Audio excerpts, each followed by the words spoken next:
New at noon, for anybody facing eviction, they can now get help from Norfolk. The city just expanded its program that was once limited to families with children.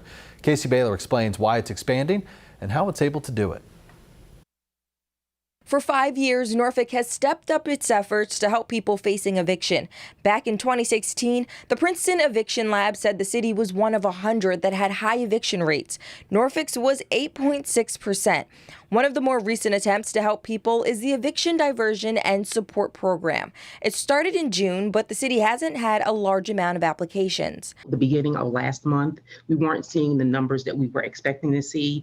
And we said, well, we need to do a little bit more. The city received a $560,000 grant through the Department of Housing and Community Development to launch the program. Originally, families with children could benefit from it. Now, anyone who faces eviction can apply.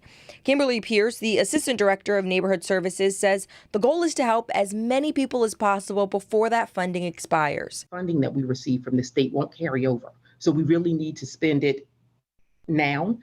As opposed to planning out and saying, okay, well, if we don't get to everyone by the end of the grant period, we'll have an extension. That's not going to be the case. The program helps families with late rent payments and utilities, even childcare costs. So in addition to paying arrearages for individuals that qualified, we can also make advance rent payments to help them stay stable until they've been working a couple of months and can afford to maintain the housing. Pierce hopes to see more applications in the coming weeks. The city has until February 2022 to use the grant money.